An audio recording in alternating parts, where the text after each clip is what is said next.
ang basihan mo ng kaligayahan ay pera at mga material na bagay, hindi ka kailanman magiging tunay na masaya.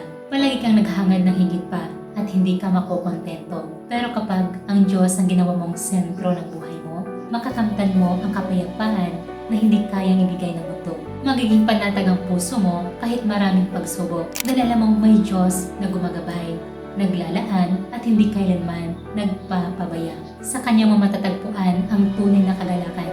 Hindi pansamantala, kundi nananatili kahit magbago ang panahon at mga sitwasyon. Ang sabi ng Diyos, ang kapayapaan ay iniiwan ko sa inyo. Ang aking kapayapaan ay binibigay ko sa inyo. Hindi gaya ng ibinibigay ng sanglibutan. Ang ibinibigay ko sa inyo. Huwag maglumihanan ang inyong puso, ni matakot man. Kaya kapatid, kung pagod ka na sa paghahanap ng kaligayahan sa mga bagay na panandalian, subukan mong ilagay ang puso mo at iwala mo sa Diyos. Hindi Kanya bibiguin. Sa Kanya, sapat ka na at sapat na ang Kanyang biyaya para sa iyo.